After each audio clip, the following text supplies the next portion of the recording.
Jeudi 21 octobre 2021, Charles Stepanov, ethnologue, directeur d'études à l'EHESS et membre du laboratoire d'anthropologie sociale du Collège de France, présentait à la librairie Ombre Blanche L'animal et la mort, chasse, modernité et crise du sauvage, paru aux éditions La Découverte.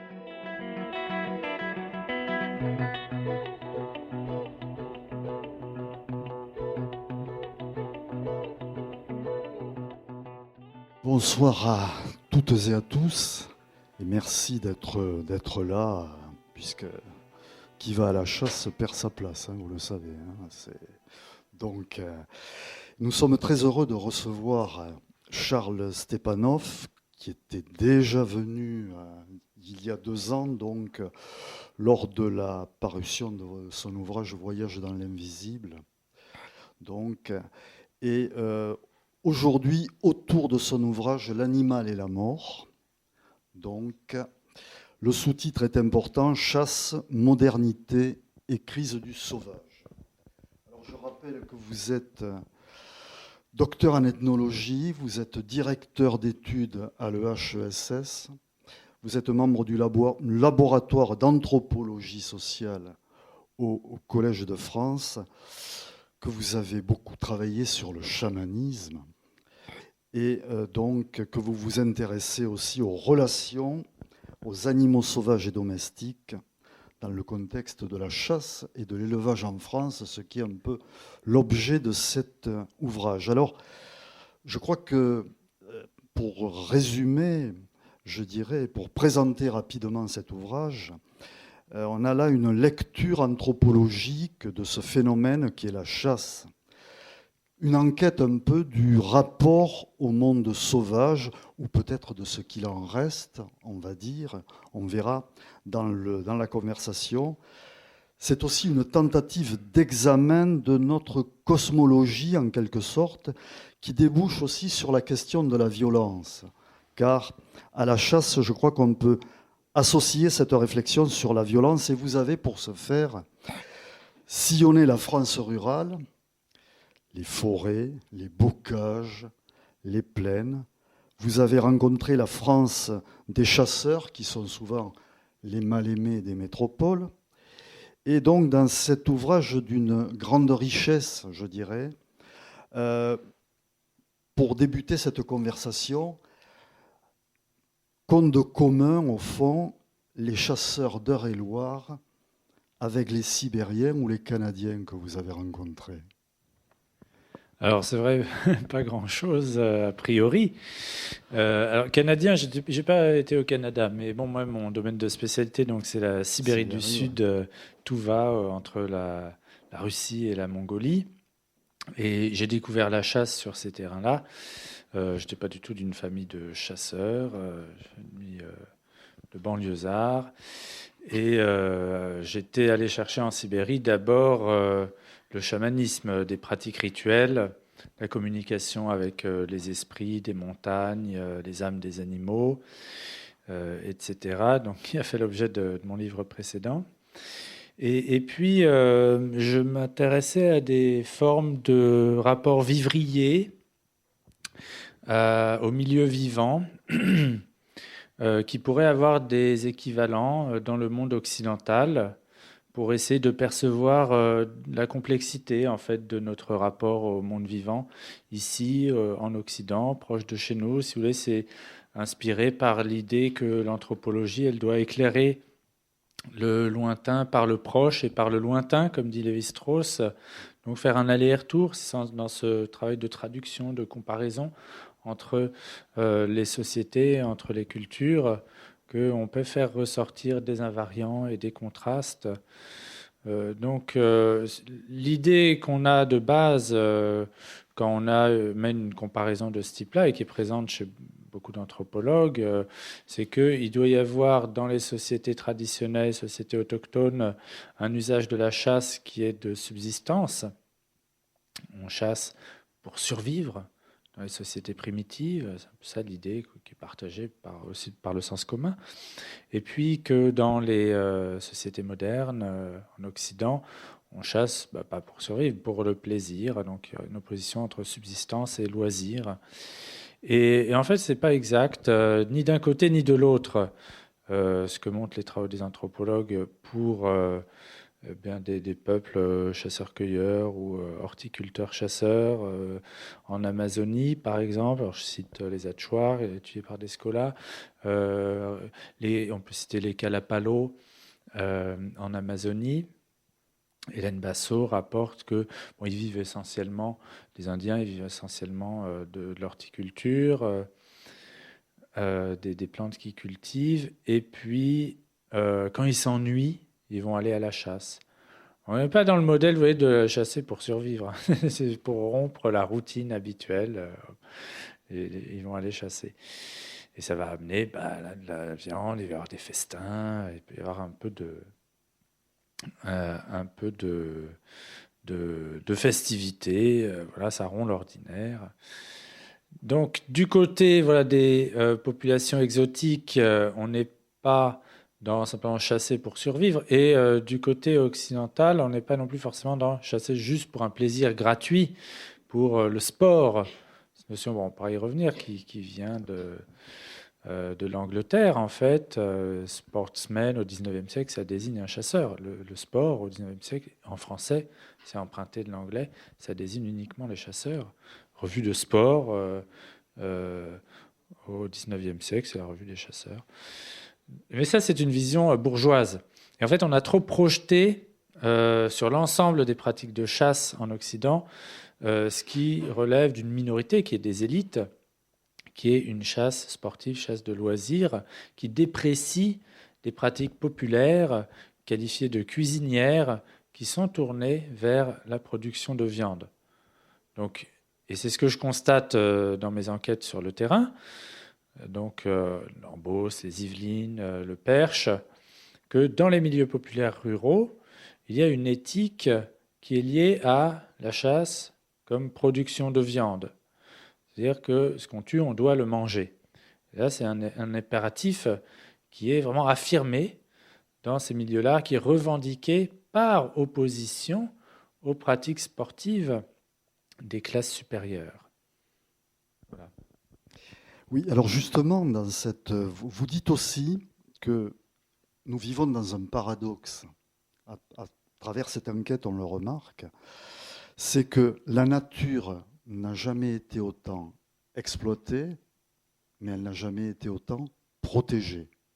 Et que, effectivement, peut-être la chasse serait, vous dites à un moment donné, ce centre de résistance, en quelque sorte, entre cette nature exploitée et cette nature à la fois qui doit être protégée.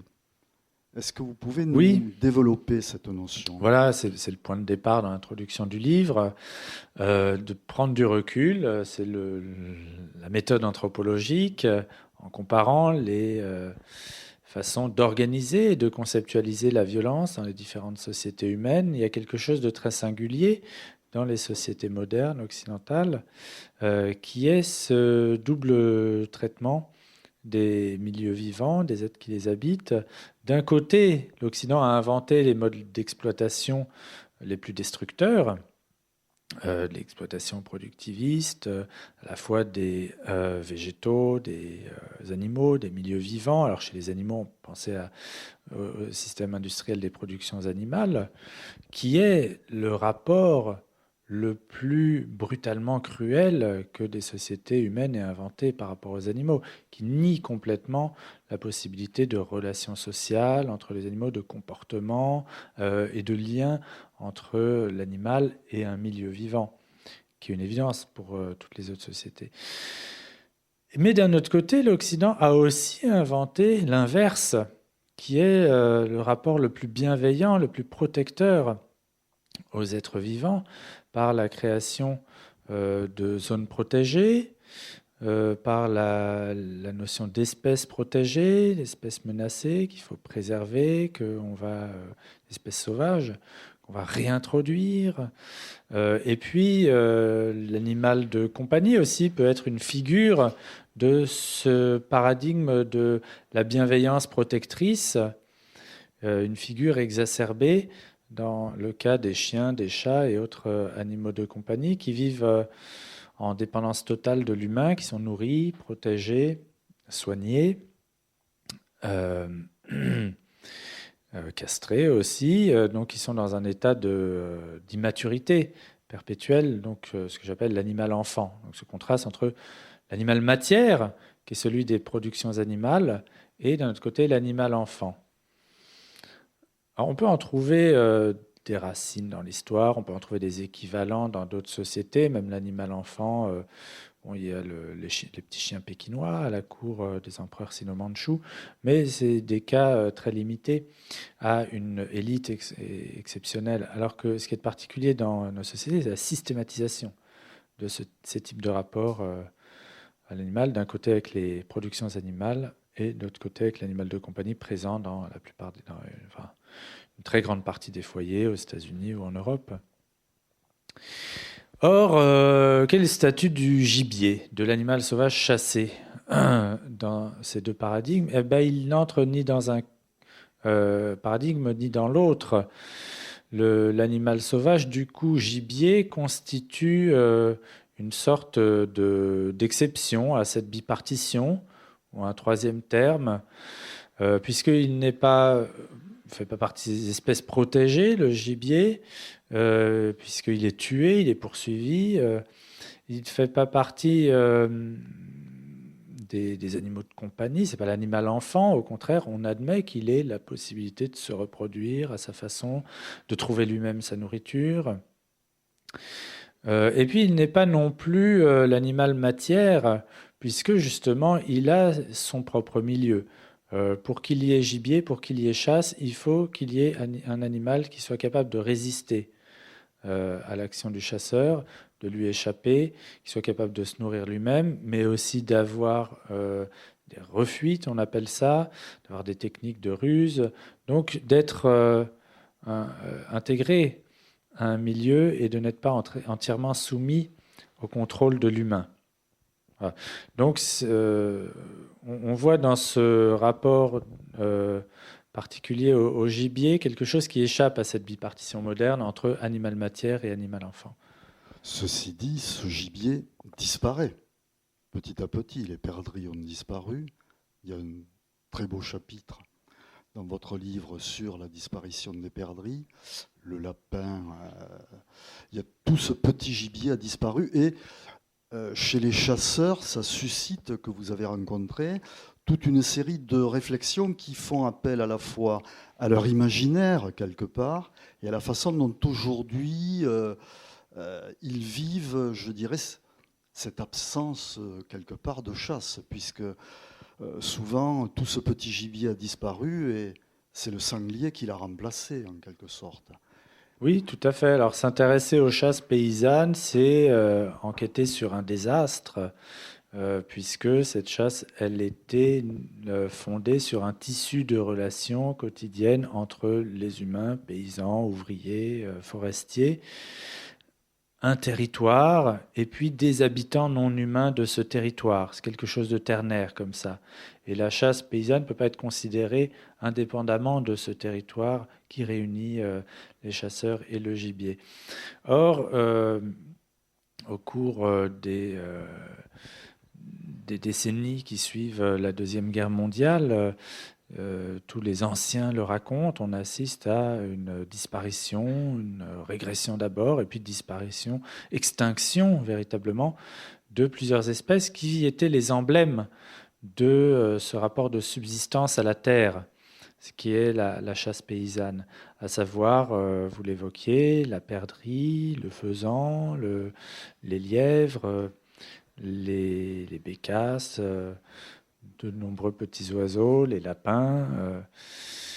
Là, je me suis intéressé à la perdrix en particulier parce qu'elle était considérée, Alphonse Toussenel dit ça au XIXe siècle, comme l'élément pivotal de la chasse en France. C'était l'emblème, un oiseau emblème des campagnes françaises, d'une faune banale, quotidienne, qu'on ne remarquait pas, mais qui, parce qu'elle était omniprésente, mais qui était constitutive d'un paysage sonore. Et beaucoup de gens évoquent ça avec beaucoup de nostalgie, ce son, cette musique qu'on entendait le soir, les perdrix qui rappellent. qui est leur cri quand elles sont organisées en compagnie. Donc ce paysage sonore, c'est Tu en fait. Hein. C'est le thème du printemps silencieux de Rachel Carson aux États-Unis dans les années 60. Bon, c'est vécu en fait par plusieurs générations de personnes qui ont vu disparaître le râle des genêts, le pluvier guignard, les outardes, des oiseaux désormais complètement disparus de cette région de la Beauce et du Perche. Et puis plus récemment, et ça je l'ai vu moi-même, j'ai vu les dernières perdrix il y a 5 ans. Désormais, il n'y en a plus du tout.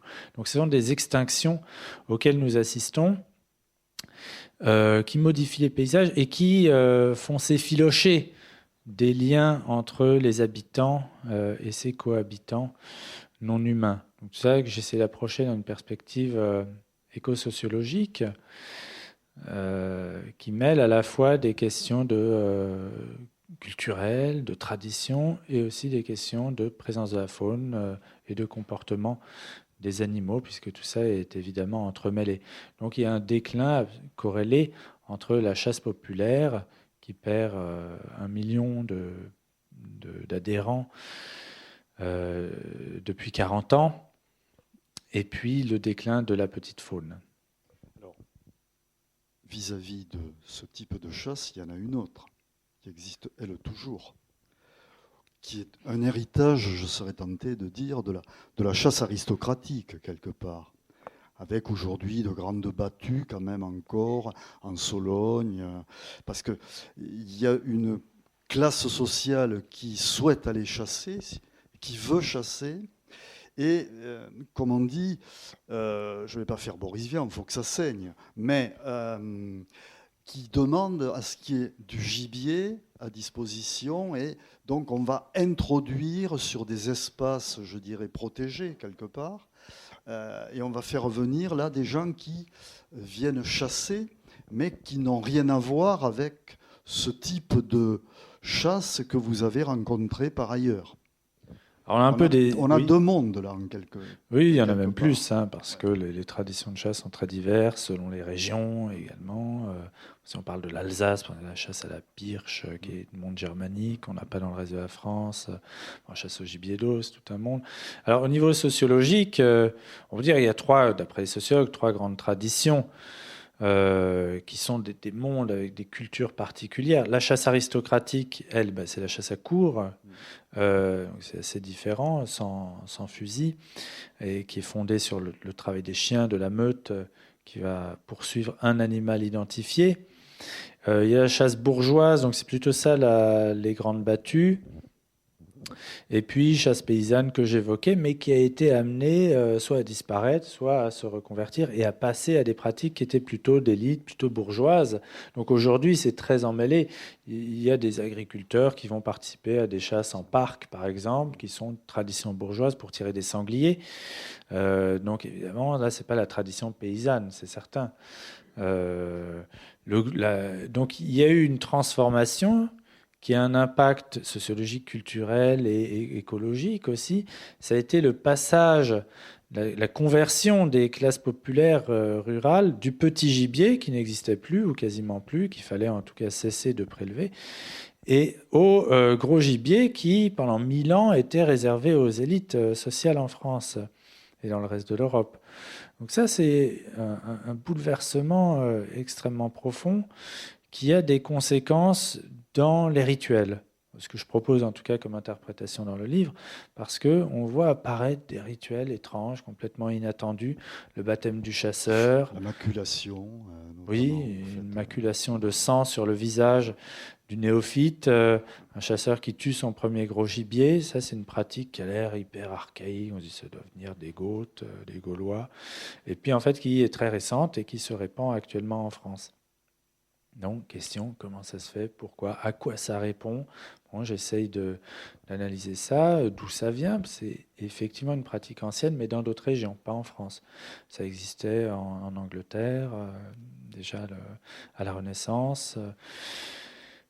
Peut-être que ça a des racines effectivement barbares, mais en France, c'est d'expansion récente. Ça ne correspond pas aux traditions de la chasse à courre, et ça répond, je crois, à ces bouleversements qu'a connu la chasse populaire et son passage au gros gibier et une nécessité d'éviter une mécanisation, d'éviter que les parties de chasse soient un simple massacre de sangliers et d'introduire dans cette pratique de la mort un geste rituel, une marque de respect envers l'animal. Ça redéfinit aussi, vous montrez bien que l'évolution, je dirais, de la chasse et des pratiques de chasse est liée aussi à la modification des territoires, quelque part. Et que donc, là aussi, ça entraîne d'autres comportements et d'autres pratiques à travers la façon de chasser. Oui, et tout à fait. C'est toute une écologie qui se transforme. Après avoir constaté le déclin de nombreuses espèces, la question, c'est quelles en sont les causes. Là, je m'appuie sur des études des conservationnistes, des écologues, sur les transformations des paysages qui font qu'il n'y a plus d'habitat pour cette petite faune qui était caractéristique de la chasse paysanne. Donc c'est le remembrement des parcelles dans la région que j'étudie, donc qui fait que de nombreuses haies, tout le maillage bocager qui est en grande partie simplifié, qui fait qu'on a des parcelles quelquefois 10 fois plus grandes que ce qu'elles étaient il y a 50 ans. Donc le problème, c'est que les oiseaux, ils ont besoin de pouvoir se poser. Par exemple, la perdrix, elle ne peut pas voler sur 1 kilomètre, elle doit se poser assez rapidement. Si elle ne peut pas se poser dans un abri, elle va se poser au sol, et là, elle est la proie immédiatement des prédateurs, des busards Saint-Martin, par exemple, auxquels elle ne peut pas échapper. Donc c'est des abris, c'est de la nourriture aussi. Les machines agricoles sont de plus en plus efficaces, c'est bien pour les agriculteurs. Par contre, elles vont ramasser tout, donc il n'y a plus des quantités de graines qui tombaient au moment des moissons et qui permettaient de nourrir une petite faune de lapins, de perdrix et faisans. Alors, votre ouvrage aussi montre, on va venir à la thématique du sauvage, si je puis dire. Et la question que j'ai envie de vous poser, c'est qu'est-ce qu'il y a encore de sauvage dans votre étude ? Il y a plusieurs sortes de sauvages, évidemment. C'est forcément quelque chose d'assez construit, qui se définit par opposition à autre chose. Alors, ce qui est sauvage, c'est ce qui n'est pas quoi ? Ce qui n'est pas civilisé, ce qui n'est pas domestique, domestiqué. On voit que dans les perceptions paysannes anciennes, on n'a pas forcément une construction dualiste, et le bocage en donne une très belle image, puisque le bocage, c'est un maillage qui introduit des espèces sauvages à l'intérieur des espaces cultivés.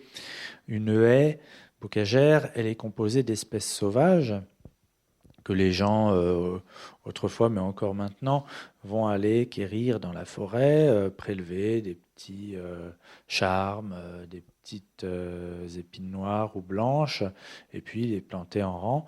Et ensuite, ça va s'auto-entretenir, se complexifier avec les oiseaux qui font tomber des graines, il va y avoir des ronces, du lierre qui va se développer, et ça va former un rideau multi-espèces enchevêtré qui sert d'abri à une faune extraordinairement riche.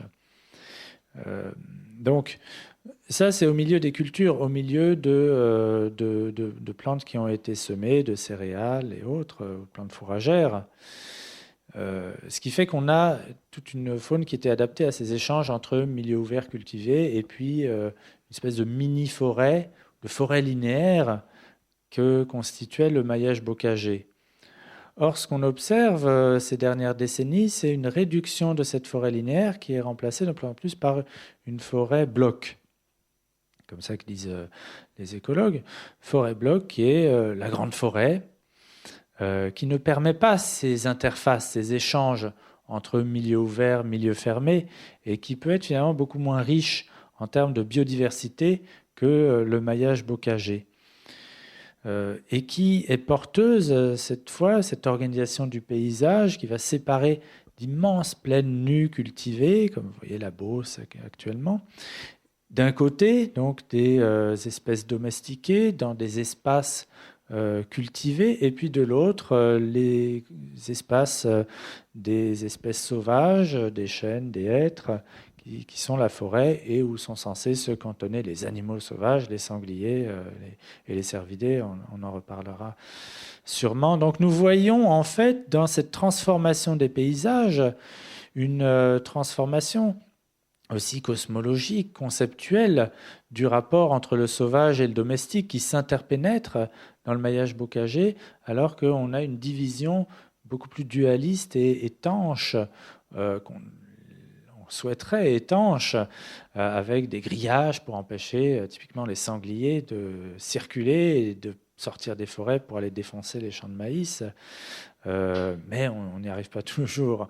Mais en tout cas, on voit ce partage dualiste entre nature et culture qui a beaucoup occupé les philosophes et les anthropologues ces dernières décennies. On le voit se mettre en espace dans cette transformation des paysages. Donc, que reste-t-il du sauvage ? Voilà, ce petit sauvage familier qui est à la fois sauvage et domestique, qui est hybridé, qui est représenté par les lapins ou les perdrix ou les hirondelles. J'ai un chapitre sur les hirondelles. Tout à fait. Ça porte le feu. Voilà, oui. Qui a un rôle dans les mythologies également, qui est à la fois lointaine, exotique, parce que elle disparaît l'hiver, elle part au bout du monde, elle n'est pas contrôlée, elle n'est pas domestiquée, l'hirondelle, et en même temps elle est domestique, au sens où elle appartient à la maison. Et dans les mythologies, à travers toute l'Eurasie, c'est l'hirondelle qui apporte aux humains le feu. Et le feu, c'est le feu de cuisine, donc c'est la civilisation. Donc nous avons là une vision de la civilisation et de la sphère domestique qui est dépendante du monde sauvage pour sa propre existence, qui n'est pas auto-constituée, qui n'est pas autonome. Donc voilà, une conception d'interpénétration, de porosité entre le sauvage et le domestique d'un côté, et ce sauvage-là disparaît. Et d'un autre côté, une conception plus dualiste, hermétique des rapports entre sauvage et domestique qui, elle, au contraire, voit se développer du coup une nouvelle forme de domestique, une nouvelle forme de sauvage incarnée par le sanglier et le cerf. Donc, du sauvage... Oui, c'est peut-être un peu métaphorique tout ce que je dis là, mais non. Voilà, statistiquement, ça veut dire que ces petits êtres sauvages, lapins, hirondelles, disons, disparaissent avec la biodiversité en général, mais il y a quelques espèces qui s'en sortent bien, qui au contraire prolifèrent, et c'est ces grands ongulés que je citais. Tout à fait. Alors, du sauvage, on va passer à l'acte de tuer, quand même, que vous abordez dans votre ouvrage, puisque à la fois les mises à mort, si je puis dire, sont vécues différemment suivant que on est dans la chasse paysanne ou qu'on est dans la chasse, je serais tenté de dire, aristocratique. Et donc ça fait appel dans l'histoire à la fois, vous le montrez bien, mais aussi dans l'imaginaire des gens qui aujourd'hui encore tuent, et tuent souvent pour manger, pour certains, à des, je dirais, à des visions assez complexes, en fin de compte, suivant l'origine de ce qui tue, si je puis dire. Suivant que l'on est un paysan, un petit paysan, ou que l'on est, qu'on va faire une chasse à courre, qu'on va tuer du sanglier, y compris, ça entraîne d'autres types de comportements et un rapport, je dirais, à la fois à la violence et à la mort, différent. Oui, alors ce que j'appelais l'éthique paysanne, l'idée de tuer pour manger ce qu'on tue, tuer ce qu'on mange, ça implique une incorporation, également une auto-limitation des prises. Ça a malgré tout son équivalent dans les traditions aristocratiques et seigneuriales ou royales à travers l'Eurasie, dans la consommation de la viande, mais qui va être une consommation pas quotidienne, mais très ritualisée sur certaines parties du corps de l'animal, Pour ça, je me suis intéressé aux techniques de boucherie qui sont exposées dans les traités de chasse depuis le Moyen Âge et à leur transformation jusqu'à nos jours, puisque finalement, dans la chasse à courre, on a là un point d'observation extrêmement intéressant.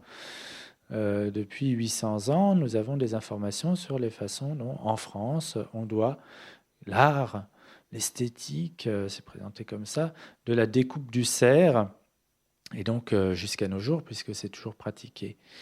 Et ce qui est frappant de voir, c'est que la part prise par le seigneur, par les participants à la chasse, diminue au fil des siècles, jusqu'à devenir quasiment nulle aujourd'hui, puisque certains aujourd'hui pratiquants de la chasse à courre, du cerf, donc celle qui garde une tradition d'élite, revendiquent le fait d'avoir poursuivi des cerfs, d'en avoir tué des centaines dans leur vie, mais de n'avoir jamais goûté de viande de cerf. Ça, c'est assez surprenant. Donc, c'est l'opposé évident des pratiques paysannes, mais ça n'a pas toujours été le cas. Louis XV, je trouvais ça dans l'encyclopédie, dans un passage d'une note. L'auteur, c'est Charles-Georges Leroy, qui écrit l'article sur la vénerie, explique que le roi Louis XV, lui, il prend toujours les menus droits, c'est les droits, la part à laquelle a droit le roi. Là-dedans, il prélève les testicules, la dernière chose qu'il prélève. Alors pourquoi les testicules? Siège évidemment de la virilité, du sang sauvage, d'une force qu'on voit donc que le roi de France considère comme nécessaire de s'approprier encore au XVIIIe siècle. Mais c'était déjà le cas au XIIIe siècle. Dans les traités de chasse, c'était le seigneur à cette époque qui avait droit sur les testicules, mais pas uniquement les testicules, le mufle, la langue, certaines différentes parties du corps, l'intestin, donc et les testicules, les dentiers. Donc il y avait une sélection de certaines parties du corps, certains organes porteurs d'une puissance sauvage que le seigneur se réservait. Et on voit donc qu'il y a une forme de constitution de la souveraineté, de la seigneurie dans le sang sauvage. Ça implique une conception là, du pouvoir politique qui nous est tout à fait étrangère, qui est l'idée que le politique a besoin d'une extériorité pour s'affermir, et se réaffermir, se ravigorer régulièrement. Il doit puiser, les seigneurs doivent aller puiser, doivent affronter le monde sauvage régulièrement, doivent reprouver leur puissance physique. C'est quelque chose de très athlétique. Et les rois, et Louis XIV, Louis XV, doivent être de véritables athlètes en poursuivant tous les jours quasiment des grands cerfs dans la forêt. Louis XV a tué 10 000 cerfs au cours de sa vie. Et donc on a toute une mystique d'un rapport entre le politique et le monde sauvage qui est difficile à concevoir aujourd'hui, tout ça est évidemment périmé, mais qui est intéressant parce que c'est quelque chose qu'on peut appeler un pouvoir cosmopolitique plutôt que politique. Et pour comprendre ce que c'est que la modernité, donc je suis ce rapport à la chasse qui se transforme au fil des siècles, un basculement à la Révolution française, évidemment, avec l'affirmation d'une auto-fondation de la souveraineté populaire, qui n'a plus besoin d'une extériorité sauvage pour se fonder. Vous avez aussi, je crois, rencontré les opposants à la chasse. Et comment eux se situent-ils? Et quel est, je dirais, le discours qui est tenu, d'une part par rapport à l'histoire, à supposer qu'ils l'intègrent, et aujourd'hui, quel est leur argument, sachant qu'on peut aussi faire une différence entre, je dirais, les pro-animaux et les écologistes. Ce sont parfois deux postures différentes. Oui, alors moi j'ai enquêté donc autour du conflit qui concerne la chasse à courre dans les forêts d'Eure-et-Loir et dans les forêts des Yvelines. puisque c'était assez médiatisé. Il y a eu pas mal de cas qui ont été filmés, donc qui ont beaucoup circulé sur Internet, dans la presse. Il y a eu des procès, il y a eu des personnes qui se sont tapées dessus, quelqu'un qui est tombé dans le coma. Ça faisait pas mal de bruit. Et donc, voilà, d'un point de vue d'enquêteur, on avait là quelque chose, une situation qui concentrait de façon évidente la confrontation, la collision entre des rapports aux animaux opposés, et j'essaie d'en voir, donc d'en identifier la logique éthique de chaque côté, les soubassements aussi en termes de mode de vie, de rapport quotidien à l'environnement, au-delà du moment simplement de la confrontation, et peut-être aussi les origines historiques, la généalogie philosophique des camps qui sont en opposition. Donc, ça a impliqué d'aller accompagner des groupes de militants du collectif Abolition la vénerie aujourd'hui. Leurs arguments contre la chasse à courre, ils sont de trois types. D'une part, des conflits de voisinage, puisque bien souvent, il s'agit de gens qui habitent localement autour des grandes forêts domaniales où se pratique la chasse à courre. Et donc, il y a des conflits d'usage sur la fréquentation de la forêt, des gens qui veulent avoir un rapport paisible, de promenade, de contemplation pacifique avec la forêt et ses habitants animaux. Après, les problèmes de circulation, toujours plein d'histoires. Et puis, par ailleurs, un argument sociologique, une contestation du fait que les équipages de chasse à courre s'approprient la forêt domaniale, étant souvent historiquement issus de grandes familles. Il y a les Rothschild, par exemple, à Compiègne, donc des élites sociales, et donc une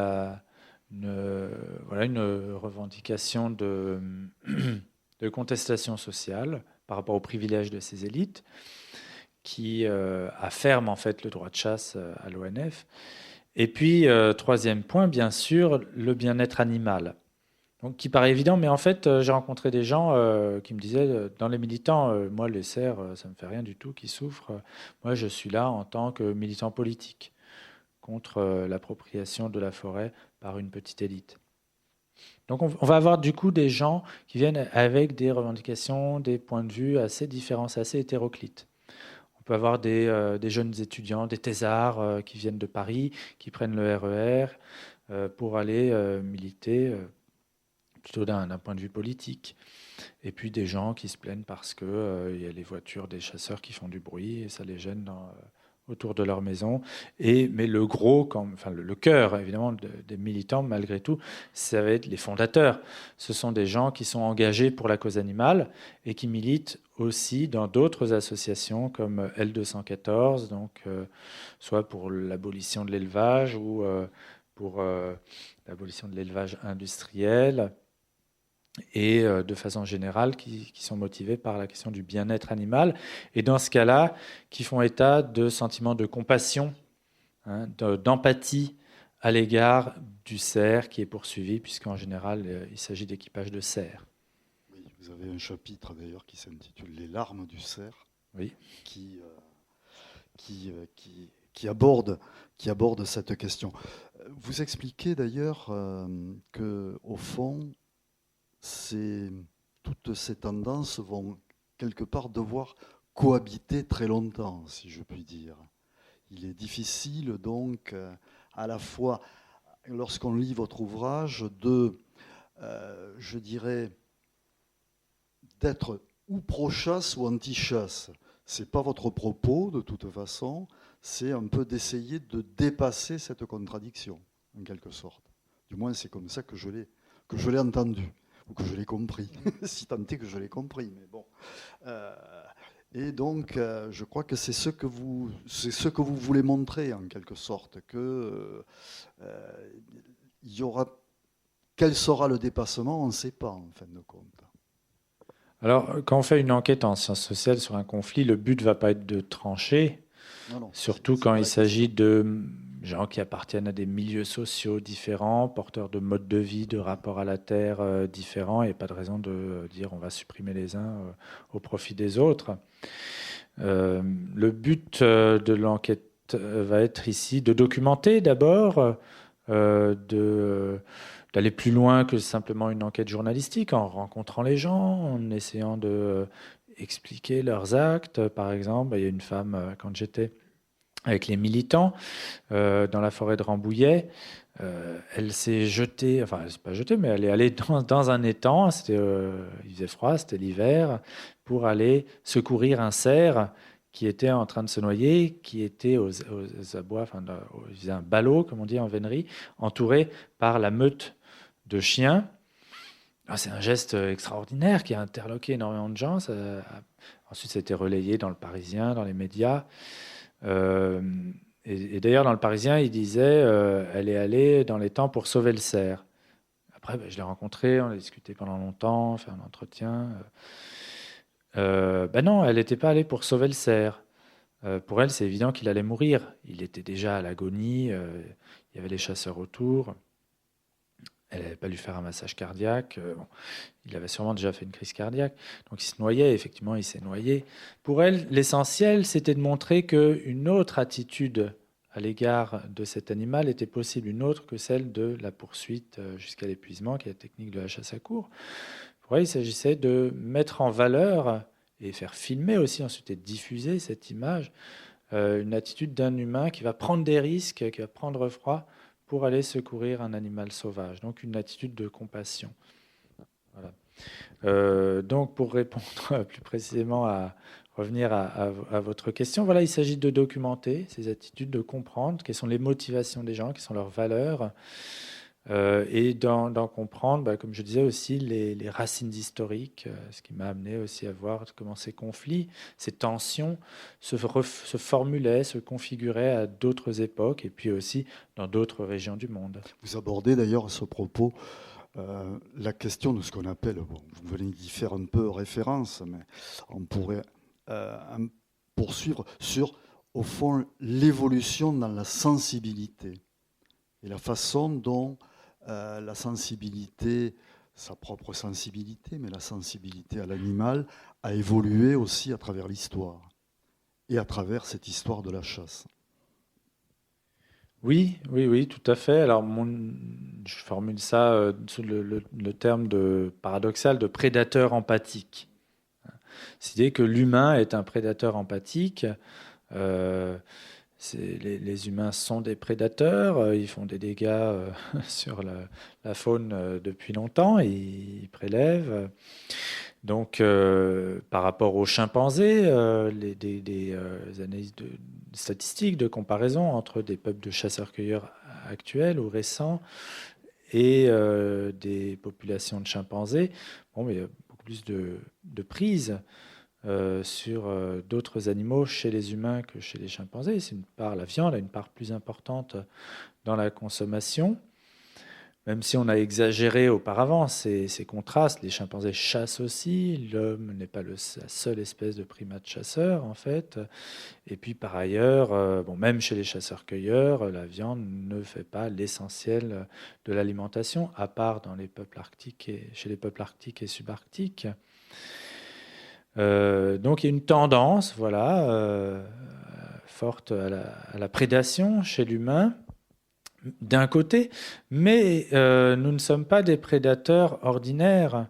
Nous sommes très différents des tigres ou des loups. Nous ne sommes pas gâtés par la nature au niveau de notre armement corporel. Les griffes, les canines qu'on a, c'est la vitesse qu'on peut atteindre, c'est tout à fait lamentable par rapport à un loup ou par rapport à un guépard. L'odorat, c'est vraiment piteux. Nos capacités olfactives par rapport aux chiens, je crois que c'est 200 000 fois moins. Ce qui fait qu'on est quand même des super prédateurs, c'est les techniques, c'est l'organisation, c'est la coopération entre les humains pour piéger, pour traquer, pour poursuivre une proie. pendant de longues heures en lisant ces empreintes. Donc tout ça, ça implique quelque chose de l'ordre du cognitif, de la perception, de la communication entre les humains. Ça mobilise l'imagination qui est nécessaire pour pouvoir poursuivre une proie, pour interpréter ses traces. Il faut être capable de faire des inférences sur les empreintes qu'elle laisse et sur ses comportements, donc sa volonté, ses goûts et ses dégoûts, ses craintes et ce qui l'attire. Tout ça, ça implique d'être capable de se mettre à sa place. Il y a un travail imaginatif, se mettre à sa place, se projeter dans son monde. Donc c'est ça qu'on appelle l'empathie en psychologie. Donc nous sommes des prédateurs empathiques, ce qui implique une tension très forte entre le fait de tuer et le fait d'être capable de se mettre à la place de sa proie. Donc un paradoxe, une tension, une souffrance parfois, des angoisses, des craintes qui sont particulièrement exprimées de façon très nette chez les peuples animistes, qui formalisent dans les mythologies et dans les rituels la capacité de se mettre à la place des proies en leur accordant la qualité de personne, en s'intéressant à leurs relations sociales, à leurs âmes. Et en même temps, il faut être capable de les manger. Donc, il va y avoir des réponses rituelles à ces questions ou sous forme d'organisation sociale différente, de répartition de l'accès à la violence. Ça, c'est plutôt la réponse des sociétés divisées en classes. Dans un troisième chapitre de votre ouvrage que vous intitulez « Éthique et contre-éthique de la prédation », on vient d'en parler, vous évoquez, donc on a parlé des larmes du cerf rapidement, mais je renvoie les gens à votre ouvrage. Et puis il y a un chapitre qui s'intitule « Une femme qui tue est un monstre ». Est-ce que vous pouvez nous en dire plus, comme on dit ? Parce que vous faites toute une historique en plus très intéressante sur le rapport entre des femmes à la chasse, y compris à travers les classes et les couches sociales aussi, hein, et qui montre que ça n'a pas été la même chose à travers les différentes époques. Et puis, je me suis intéressé personnellement au rôle qu'a joué la duchesse d'Uzès dans les années 20. Voilà. Donc, oui. Est-ce que vous pourriez préciser? Alors oui, oui, une femme qui chasse est un monstre. C'est une phrase que j'ai trouvée dans un article du début du XXe siècle d'un auteur qui est effectivement horrifié par le fait qu'il voit des femmes, alors il y a des nobles qui vont à la chasse à courre, des jeunes filles même, c'est ça le plus horrible, une jeune fille innocente. Et donc ces auteurs, et il y en a plein en fait, expliquent qu'une femme doit être un ange, elle doit donner la vie, elle ne doit pas prendre la vie et prendre goût à faire écouler le sang. Ça, c'est une vision qui n'a pas toujours été partagée, effectivement, qu'on voit s'imposer après la Révolution française, au XIXe siècle, et qui est liée à l'avènement, bien sûr, d'une morale bourgeoise qui assigne la femme à des valeurs de bienveillance, de bonté, des valeurs domestiques, de soins des enfants, un rapport à l'animal qui est incarné par l'animal de compagnie, le petit chien, le chat. Et les pratiques antérieures en fait, d'Ancien Régime de chasse des femmes deviennent indécentes. C'est vraiment intéressant de voir cette transformation parce que, vous le savez sans doute, les femmes, avaient des équipages de chasse à courre, les princesses ou la reine chassaient le daim sous Louis XV, sous Louis XVI. On a des témoignages de femmes qui mènent leurs équipages, qui tuent l'animal elles-mêmes, qui le découpent au Moyen-Âge. En Angleterre, jusqu'à la Renaissance, c'est quand le cerf est abattu, un chasseur remet une dague à la dame, à la princesse qui est présente pour qu'elle lui coupe la gorge et la tête entièrement. C'est assez physique, évidemment, vous imaginez, pour un cerf. Donc, les femmes participaient à la chasse. Il y a la fauconnerie, d'autres pourraient en parler mieux que moi. On a en tête ces images ces enluminures, ces représentations du Moyen-Âge où l'on voit des belles dames en robe, à cheval et qui tiennent le faucon. Donc elle participe. Alors ça, c'est tout à fait intriguant d'un point de vue anthropologique. Si vous lisez les textes des anthropologues sur les femmes et la chasse, c'est incompatible. Quand on fait des comparaisons mondiales à travers toutes les sociétés, les femmes, soit, certains auteurs vont dire, elles ne participent pas du tout à la chasse, c'est que les hommes, soit elles y participent, mais si elles ne font pas couler le sang. Donc elles vont pouvoir piéger, poser des pièges, elles vont pouvoir assommer des animaux à coups de gourdin, elles vont pouvoir les attraper avec des filets en Australie. Mais il ne faut pas qu'il y ait du sang qui coule. Alors, il y a une théorie donc, que j'évoque d'Alain Testard sur une incompatibilité entre le sang menstruel, le sang des femmes, et le sang des animaux. Une sorte de quelque chose de cosmologique comme ça, que ces sangs ne devraient pas se rencontrer, ne doivent pas se mêler. En tout cas, il y a manifestement quelque chose qui a rapport au sang.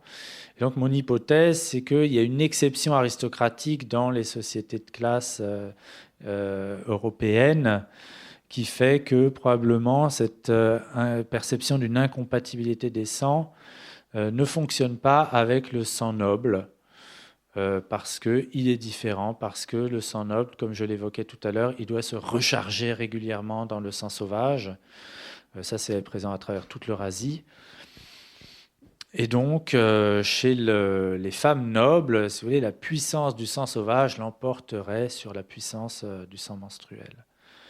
Voilà. Alors, quand cette cosmologie des sangs anciennes disparaît avec l'avènement d'une conception moderne du pouvoir politique, avec la Révolution française, ces croyances disparaissent, et bien les femmes nobles peuvent de moins en moins chasser. C'est de moins en moins admissible, avec une vision plus bourgeoise, comme je disais tout à l'heure, du rôle de la femme. Et puis il y a des exceptions tardives. La duchesse d'Uzès en est vraiment un bel exemple. C'est une femme extrêmement diverse dans ses activités, ses engagements, assez passionnant comme personnage. C'est la première française à passer le permis de conduire. Elle crée une société des femmes artistes. Elle est elle-même peintre, sculpteur. Elle touche à tout. Elle crée l'Automobile Club féminin de France. Elle est féministe. Elle est amie de Louise Michel, la communarde. Elle est duchesse par ailleurs. Elle appartient à la meilleure société française. Et elle a l'équipage le plus prestigieux de France, qui est l'équipage de Bonnel en forêt de Rambouillet, qui existe toujours. Et donc, c'est vraiment la figure de la chasse à courre en France, fin 19e, début 20e siècle. Et elle est membre de la SPA, membre du conseil d'administration, je crois. Et tout ça est compatible à cette époque. Vous voyez, SPA, Société protectrice des animaux, compatible jusqu'à un certain point. Et une rupture qui, pour moi, est une bifurcation historique, un moment clé, c'est l'exclusion de la duchesse d'Uzès de la Société protectrice des animaux. Début dans les premières années du XXe siècle. À ce moment-là, on voit que des choses qui étaient compatibles deviennent incompatibles. Et il faut qu'elles choisissent. On ne peut plus à la fois être chasseur et prétendre protéger les animaux. Bien. On va peut-être prendre quelques questions.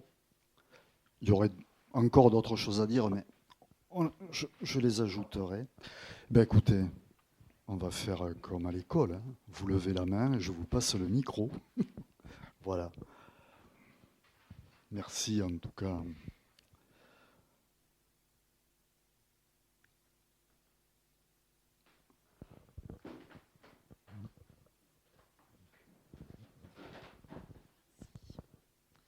Oui, je me demandais du coup, est-ce qu'il y a dans d'autres cultures du coup que ici en Occident cette sensibilité du coup du mal-être animal, ou c'est que chez nous qu'on se pose ce genre de questions? Non, je pense que c'est difficile d'universaliser, hein, mais on voit de façon extrêmement répandue des interdits sur le fait de faire souffrir inutilement les animaux. En tout cas, en Sibérie, par exemple, chez des éleveurs et chasseurs, ce serait tout à fait scandaleux. Mettons, je sais pas, il y a des histoires, par exemple, prendre une souris et la faire bouillir, la vivante, ou bien, je sais pas, dépecer vivant un agneau. Là, c'est la malédiction immédiate, vengeance des esprits, vengeance de l'âme même de l'animal qui a souffert et qui va vous punir, vous ou vos enfants. Et on peut avoir comme ça des histoires de malédiction clanique, un clan entier qui est puni parce qu'un ancêtre a fait souffrir un animal. Alors ça peut être détourné, c'est assez vicieux évidemment tout ça, parce qu'on peut créer des malédictions sur quelqu'un d'autre. Prenez une souris, vous la faites rôtir, vivante, et vous dites, c'est pas moi qui te fais rôtir, c'est un tel. Du coup, l'âme de la souris va aller se venger sur cette personne. Et c'est une forme de sorcellerie. Bon, mais c'est considéré comme un comportement quand même tout à fait déviant. Évidemment, c'est pas du tout la norme. Donc oui, il y a la perception d'un danger dans le fait de faire souffrir des animaux. Alors, ça peut être conçu sur un mode, vous voyez, de protection, de bien-être animal, qui est la façon occidentale moderne d'interpréter, de concevoir ces choses, qui implique un rapport assez asymétrique nécessairement dans la protection, où l'homme est dans une situation supérieure par rapport aux animaux qu'il doit protéger. C'est pas du tout conçu comme ça dans ces histoires de malédiction. L'homme doit se protéger, au contraire, de la vengeance des animaux. D'autres questions, remarques?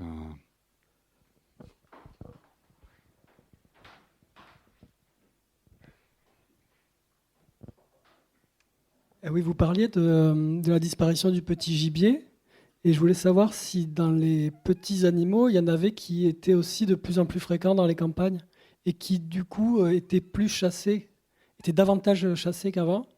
Et je pensais à certains oiseaux comme les étourneaux ou les merles, qui sont plus fréquents, qui étaient certainement un peu chassés avant. Est-ce qu'ils sont davantage chassés dans le cadre de chasse paysanne ou pas du tout? Est-ce qu'ils sont oubliés? Pas à ma connaissance. Alors sur les merles, je ne sais pas s'ils augmentent. Alors sûrement que ça dépend des régions, hein. Euh, mais c'est vrai que par exemple les corbeaux, les corneilles, bon, il y en a toujours. On pourrait se dire, bah, les gens pourraient se mettre à les chasser. Alors ces animaux-là, non, parce qu'il y a un interdit culturel très fort, puisque c'est des mangeurs de cadavres pour les corvidés. Et quant au Sansonnet, oui, non, ma connaissance, non, parce que il y a un ancrage culturel très fort, hein, chasser, c'est aussi des recettes de cuisine qui sont derrière, des traditions familiales. Donc, c'est pas évident de se mettre à chasser un nouvel animal. Parce que par exemple, le pâté de Sansonnet ou les salades Oui. de langue de Sansonnet, j'avais vu des mentions de ça dans des textes un peu anciens. Ah oui, ici dans la région? Oui, mais ça doit être Oui, perdu. bah, peut-être. Alors, oui, il faudrait. Et de la même manière, on Ouais. dit faute de grive, on chasse du merle. Oui, alors grive Donc, et est-ce que- merle, c'est équivalent, ça, oui, chez tous les piégeurs. Bon, dans les Ardennes, par exemple, il y a une enquête de Jean Jamin, donc là, je suis un peu plus renseigné, parce qu'il y a une monographie là-dessus. C'est des pièges avec la tendrie aux grives, le sorbier, ça, on peut capturer différentes espèces de grives qui vont circuler dans des réseaux différents, et le merle peut remplacer la grive, est moins prestigieux. Il y a aussi des aspects politiques là-dedans, au début du XXe siècle, quand il y avait déjà des mobilisations contre ces pratiques, et notamment des chasseurs. Aujourd'hui, les chasseurs se présentent comme très solidaires entre chasse traditionnelle, chasse à tir, chasse à courre. Au début du XXe siècle, c'était des univers mais complètement différents. Et ce qu'on appelle aujourd'hui chasse traditionnelle n'était pas du tout considéré comme de la chasse. C'était les tendeurs, et ils étaient contre les chasseurs. Et donc il y avait le Saint-Hubert Club qui se mobilisait contre la chasse aux grives et aux merles. Et donc, alors l'histoire, c'était qu'on envoyait des tendeurs envoyaient des merles à ces chasseurs pour les humilier, parce qu'on leur envoyait même pas des grives en cadeau. Mais bon, il y a une équivalence assez traditionnelle. Ouais.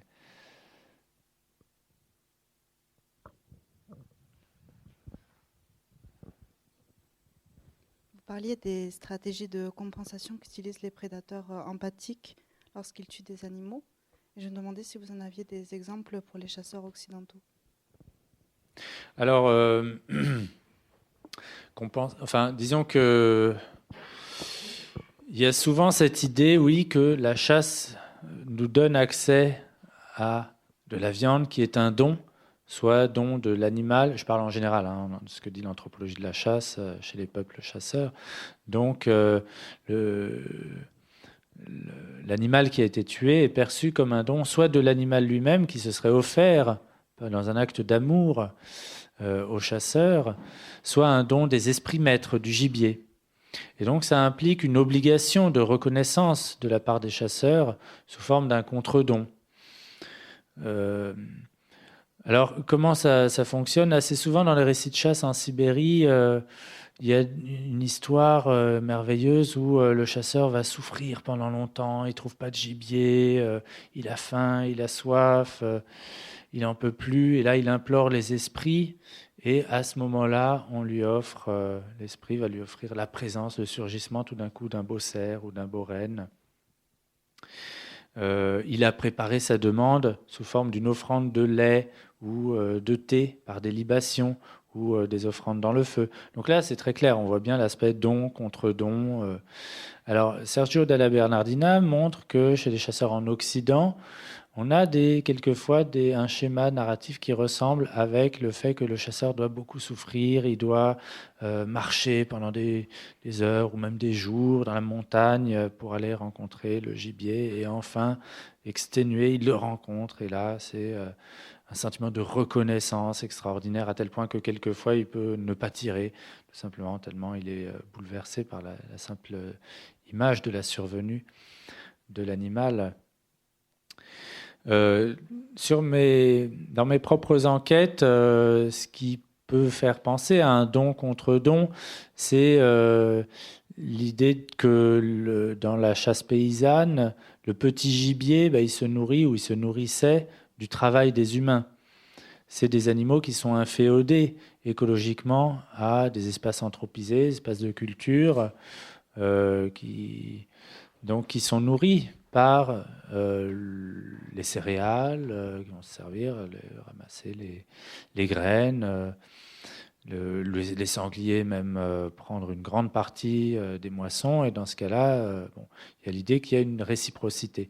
Et on voit bien ce sentiment d'un droit, d'une légitimité de l'agriculteur, du fermier, du travailleur, pas forcément le propriétaire. Là, c'est intéressant que dans le régime juridique post-révolutionnaire, c'est le propriétaire qui a le droit de chasse, c'est la vision bourgeoise, mais il y a une contestation du monde paysan depuis la Révolution française qui va contester ces droits du propriétaire qui peut vivre en ville, et le fermier ou le travailleur, l'ouvrier agricole ressent lui-même une légitimité, un droit sur le gibier, donc va prélever. C'est qualifié de braconnage, c'est illégal parce qu'il ne chasse pas chez lui. Là, on voit vraiment un conflit d'éthique entre une légitimité qui vient de la propriété d'un côté et une légitimité qui vient d'une sorte d'échange de nourriture. Nous, on te donne du grain, mais on va prendre sur les lapins. Et ça rend la présence de ces ravageurs acceptable. Pour les lapins, ils étaient acceptés par les paysans parce qu'on compensait en prenant de la chair. Et le lièvre également. Et alors, tout récemment, le lièvre a été soumis à un plan de chasse, et une limitation, un contrôle, là où j'ai travaillé en Eure-et-Loire, et ça a impliqué un changement de vision des gens. Le fait d'être obligé, d'être soumis à une législation, une comptabilisation régie par l'administration. Du coup, ils ont commencé à percevoir le lièvre comme un nuisible, parce qu'ils n'avaient plus ce droit à cette compensation, et ils ont demandé des dédommagements des agriculteurs, donc demandent des dédommagements par rapport aux dégâts infligés par le lièvre, alors qu'ils ne demandaient pas avant, puisque il y avait la compensation par le fait d'en chasser quelques-uns. Ça rendait supportable ces animaux. Voilà. Et après, il y a aussi l'agrainage. Pour beaucoup de gens, le fait d'aller donner du grain, mettre des abreuvoirs pour les perdrix, les faisans, les lapins, etc., ça légitime le fait de chasser. Et ils vont considérer comme immoral des gens qui vont juste tirer et puis qui ne donnent rien en échange. Merci. Là, je ne voulais pas parler de la chasse, mais d'un livre que j'ai lu il y a 2 ou 3 ans sur une femme qui était en Sibérie, qui a été attaquée par un ours. Alors, je ne me rappelle plus le nom de l'auteur, et qui raconte le rapport quand elle est, je sais pas, on l'a trouvée blessée, et le rapport qu'elle a eu avec les gens des forêts de Sibérie pour la soigner, et le rapport qu'ils ont eu à l'animal, elle était considérée comme quelqu'un d'un peu chamanique, puisqu'elle avait réussi à mettre l'ours en fuite. Je ne sais comment, je ne me souviens plus très bien. Je sais pas si je crois qu'elle est ethnologue aussi, cette femme. Et donc il y a un rapport très particulier aux animaux qui ne sont pas non plus du ressort de la chasse. Oui, alors je la connais très bien, puisqu'on était ensemble au Kamtchatka, et je figure dans l'ouvrage d'ailleurs. J'ai ce privilège. Que vous dire c'est intégré à la chasse, hein, les ours sont chassés là-bas, oui. Donc, alors la relation à l'ours est très riche, très complexe. C'est vraiment l'animal phare, qui est un peu comme le jaguar. C'est le super prédateur, le jaguar en Amazonie, qui est présent dans le chamanisme, dans la vie quotidienne, dans la chasse également. Donc l'ours, c'est l'équivalent, qui est à la fois un ancêtre, qui peut être une réincarnation humaine, puisque les humains, après leur mort, vont aller vivre chez les ours et peuvent rendre visite aux humains, à leurs descendants, sous forme d'ours. Et à ce moment-là, l'ours est abattu, reconnu, identifié, certaines marques, et des choses. Ah, c'est la grand-mère Eugénie qui est venue nous rendre visite. On la remercie, c'est-à-dire que cet ours vient faire une offrande de viande à ses descendants. On la remercie, on fait une fête, une grande célébration. Il va y avoir quelquefois des danses où quelqu'un, le chasseur, va revêtir la tête de l'ours, danser, l'imiter. Ensuite, il y a certaines parties qui sont réservées à certaines personnes, avaler les yeux, les gober, comme ça, c'est énorme. Donc on a une complexité ici, quelque chose qui inclut à la fois de l'identification à l'ours, une reconnaissance, l'ancestralité, de la brutalité aussi, de la vengeance. Un ours qui blesse un humain est considéré comme n'ayant pas respecté le contrat et donc doit être tué, humilié, les femmes doivent uriner dessus. Il y a des mises en scène d'actes sexuels de jeunes garçons sur l'ours, donc une agressivité sexuelle aussi, de l'incorporation par le fait de manger la viande de l'ours, mais de façon extrêmement religieuse, presque comme la communion chez nous. Donc c'est, oui, c'est un rapport extrêmement complexe, riche, qui est particulier, voilà, à ces sociétés de chasse et dont j'essaye de voir des équivalents dans les pratiques de chasse en Occident. Et par contraste, on voit une épuration, une forme de simplification de ces rapports dans les conceptions modernes, avec cette division qu'on évoquait au début, hein, entre un rapport qui peut être de pur respect ou de pure protection envers l'animal, ou au contraire, désir de pure extermination, pure violence.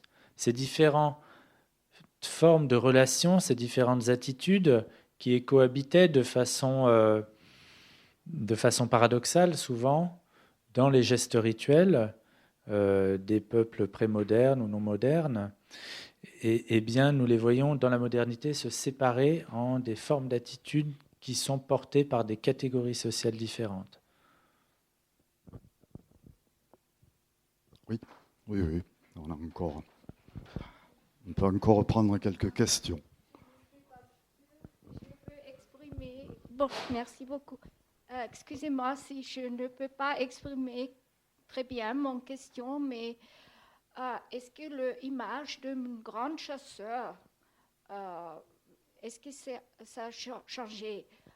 Concrètement, j'étais invitée dans un château et on m'a laissé voir une grande, avec beaucoup de trophées. C'était des éléphants d'Afrique et Europe. Et cet monsieur, il était très fier. Et aujourd'hui, cette image s'est changée. Est-ce qu'un chasseur qui a réussi de chasser dans notre forêt avec une gelée, oui, est-ce qu'il va montrer aujourd'hui Le trophée, oui. Oui. Oui. Ou est-ce que ça a changé aujourd'hui par rapport Alors, ça, je pense que, au oui. 19e siècle, j'ai connu. Je pense que ça se répand. Une collection de Széchenyi, par exemple, Oui. c'est extraordinaire, ou autre conte, mais ça me fait c'est pas confortable. Est-ce que ça a changé, cette attitude? Pardonnez-moi, est-ce que vous pouvez comprenez ce que je voulais dire? Oui. Merci beaucoup. Merci beaucoup à vous. Oui, c'est une question très intéressante. Alors, oui, et compliquée, parce que qu'est-ce que c'est qu'un trophée? Est-ce que c'est, comme on pourrait le voir de l'extérieur, l'affirmation d'une supériorité, le fait d'avoir vaincu un animal, de l'avoir écrasé, ou est-ce que c'est peut-être de façon plus complexe le fait de garder la mémoire d'un animal précis? Par exemple, typiquement pour les chasseurs, un trophée, ça n'a aucun intérêt si on n'en connaît pas l'origine. Acheter un trophée sur une brocante, par exemple, on peut en acheter.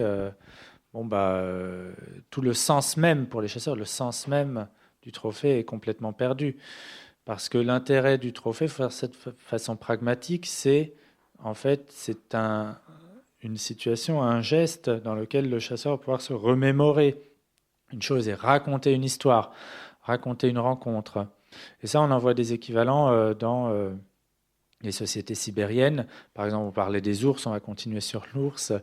Chez les Nifres de l'île de Sakhaline, du Bas-Amour, les ours qui étaient tués, soit à la chasse, soit qui ont été élevés, des oursons, leurs crânes sont conservés dans une espèce de petite hutte et empilés là, tous ensemble.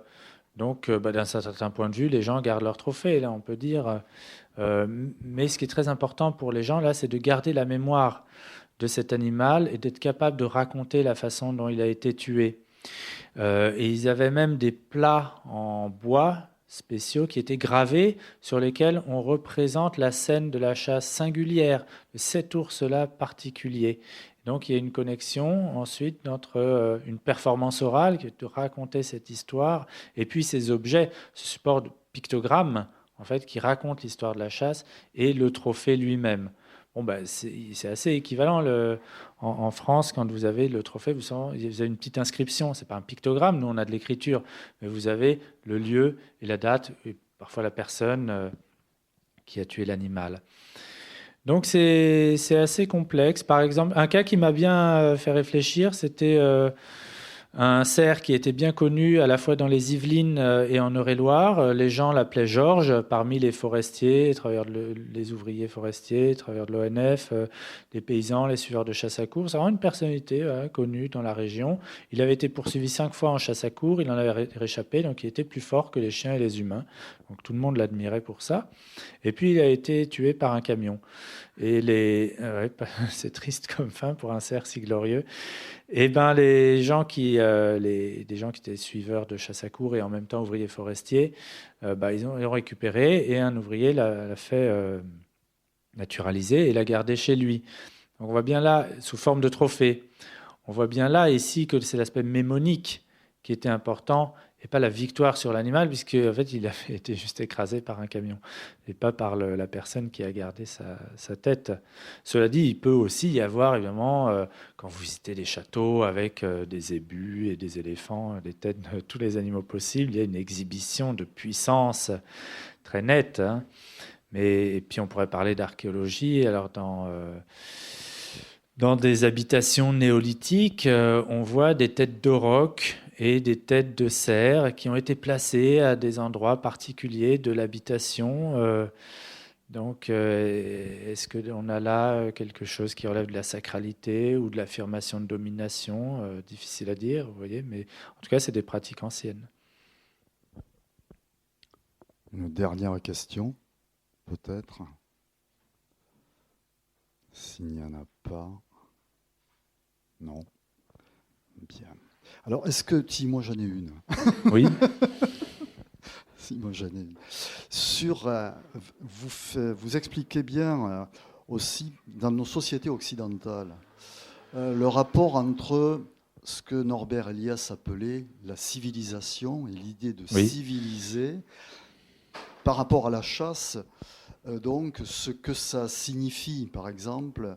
Et je vais reboucler avec la décision qu'avaient prise les nazis sont au pouvoir. Hermann Göring décide de mettre fin à la chasse, si je puis dire. Chasse à courre. À la chasse à courre, oui. Au nom, je dirais, de la compassion envers les animaux. Bon, quand on sait ce qui s'est passé par la suite, la compassion a des limites quand même. Bon, c'est un sujet compliqué et délicat à aborder rapidement, mais alors oui, il y a ce fait perturbant, effectivement, que j'ai trouvé. De l'interdiction de la chasse à courre en Allemagne, première nation européenne à interdire cette pratique pour des raisons de compassion et civilisation, ce sont les termes employés à l'époque. C'est l'Allemagne. Et alors on voit que c'est embarrassant comme cas, parce qu'en France, quand vous avez des propositions de loi d'interdiction de la chasse à courre, qu'elles viennent de la droite, les premières, c'était le RPR, ou ensuite les socialistes, les écologistes, le parti de gauche, tous les partis ont proposé à un moment ou à un autre l'interdiction de la chasse à courre, et c'est toujours le même texte quasiment, et on dit les différents pays européens ont interdit la chasse à courre. En Angleterre, c'est en 2000, je ne sais plus, en Belgique, c'était l'année, et en Allemagne depuis longtemps. Et on ne met jamais la date, parce qu'on est embarrassé. Oui. C'est ce que je voulais relever, effectivement. Donc l'idée derrière ça, oui, c'est qu'est-ce que c'est que cet argument de civilisation ? Est-ce que ça existe vraiment, le processus de civilisation ? L'idée qu'on progresse en interdisant certaines pratiques, on s'humanise. Qu'est-ce qu'il y a derrière ça ? Derrière ça, il y a un dualisme entre barbarie, civilisation, et c'est aussi des luttes entre différents rapports au vivant, à la terre, différents modes de vie en réalité. Bon, alors la toute dernière. C'était une bonne question, c'était un peu la même chose qui se passe pour la corrida, quoi. Entre la tradition, civilisation, et puis on avait Oui. Oui. Oui, c'est les mêmes effectivement discours souvent, les mêmes terminologies qu'on peut interroger effectivement. J'essaye de voir d'où vient cette idée de civilisation, d'archaïsme, de barbarie du chasseur. Par exemple, c'est extrêmement ancien. On trouve ça chez les Grecs. On peut remonter à Pythagore, à Plutarque.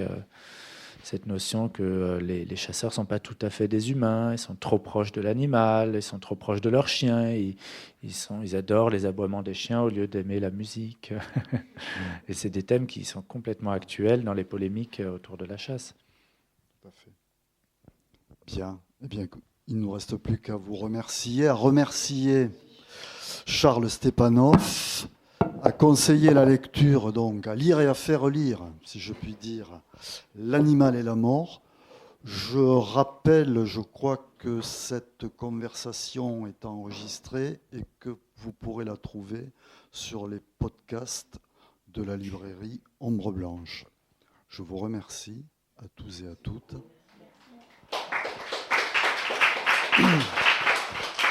Je remercie Charles Stepanov. Je vous dis à une prochaine rencontre.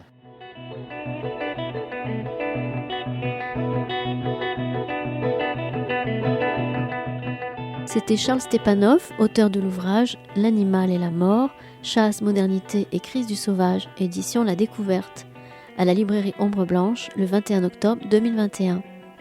Réalisation et mise en onde de la rencontre, Radio Radio.